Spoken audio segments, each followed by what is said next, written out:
प्रतिवर्ष 24 मार्च को विश्व क्षय रोग दिवस किसकी याद में मनाया जाता है? डॉक्टर रॉबर्ट कॉच की याद में। 24 मार्च 1882 को डॉक्टर रॉबर्ट कॉच ने टीबी के बैक्टीरिया की खोज की थी। भारत ने 2025 तक पूरे देश को पूरी तरह टीबी मुक्त करने का लक्ष्य रखा है। विश्व क्षय रोग दिवस 2026 की आधिकारिक थीम क्या घोषित की गई है? हाँ, हम टीबी को खत्म कर सकते हैं। हाँ, हम टीबी को खत्म कर सकते हैं। यह थीम इस विश्वास को दर्शाती है कि सामूहिक प्रयासों से इस घातक बीमारी को जड़ से मिटाया जा सकता है। हाल ही में राष्ट्रीय दंत आयोग का गठन किस संगठन के स्थान पर किया गया है? भारतीय दंत चिकित्सा परिषद। मार्च 2026 में स्वास्थ्य मंत्रालय ने दंत चिकित्सा शिक्षा और सेवाओं में पारदर्शिता लाने के लिए डीसीआई को भंग कर एनडीसी का गठन किया है। प्रारंभ 2026 नामक राष्ट्रव्यापी आयकर जागरूकता अभियान का शुभारंभ किसने किया? निर्मला सीतारमण ने। इस अभियान का उद्देश्य करदाताओं को नीतिगत सुधारों के बारे में जागरूक करना और मिशन विकसित भारत में उनकी भागीदारी सुनिश्चित करना है। हाल ही में किस पोर्ट को भारत का पहला डिजिटल ट्विन पोर्ट घोषित किया गया है? V Chidambaranar port. यह तमिलनाडु के तूतीकोरिन में स्थित है। डिजिटल ट्विन तकनीक से बंदरगाह के संचालन की रियल टाइम निगरानी और कुशलता में सुधार होगा। विश्व मौसम विज्ञान दिवस 2026 के अवसर पर किसे जलवायु कार्रवाई का अग्रदूत पुरस्कार मिला? भारतीय मौसम विज्ञान विभाग को। सटीक भविष्यवाणियों के माध्यम से आपदा प्रबंधन में मदद के लिए आईएमडी को सम्मानित किया गया। भारत ने world para athletics grand prix 2026 में कुल कितने पदक जीतकर इतिहास रचा? 208 पदक। भारत पदक तालिका में शीर्ष स्थान पर रहा, जो भारतीय एथलीटों का अब तक का सर्वश्रेष्ठ प्रदर्शन है। हाल ही में प्रोजेक्ट गंगा का शुभारंभ किस राज्य में किया गया है? उत्तर प्रदेश। यह परियोजना गंगा किनारे बसे गांवों में जैविक खेती और अपशिष्ट प्रबंधन को बढ़ावा देने के लिए है। किस भारतीय अभिनेत्री की ब्रिटिश संसद में महिला सशक्तिकरण पुरस्कार मिला? ऋतुपर्णा सेनगुप्ता को।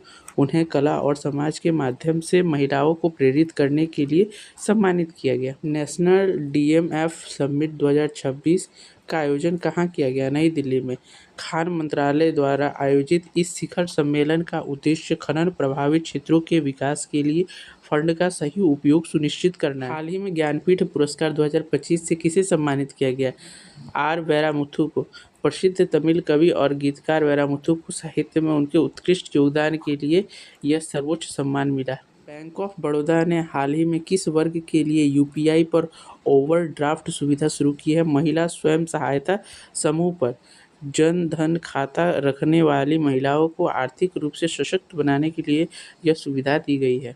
प्रकृति 2026 क्या है जिसे हाल ही में सरकार ने लॉन्च किया है?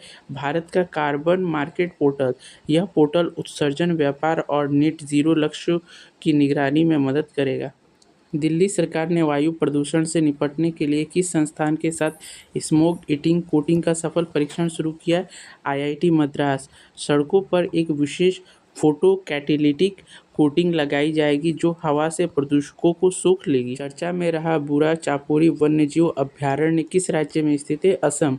असम सरकार ने अभयारण्य के पास एक नया आरक्षित वन क्षेत्र बनाने का प्रस्ताव दिया है। 23 मार्च 2026 को शहीद दिवस के अवसर पर देश ने भगत सिंह, राजगुरु और सुखदेव का कौन सा शहादत वर्ष मनाया?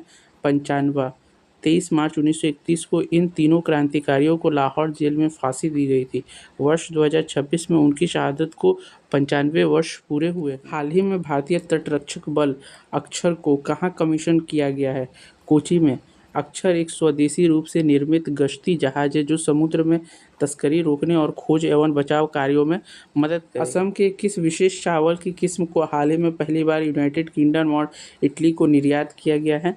जोहा चावल। जोहा चावल अपनी खास खुशबू और स्वाद के लिए विश्व भर में प्रसिद्ध है। आईपीएल 2026 में कोलकाता नाइट राइडर्स ने चोटिल आकाशदीप के स्थान पर किस विदेशी खिलाड़ी को शामिल किया है? दुष्मंत चमीरा को। श्रीलंकाई तेज गेंदबाज दुष्मंत चमीरा को केकेआर ने उनकी बेस प्राइस पर टीम में शामिल किया है।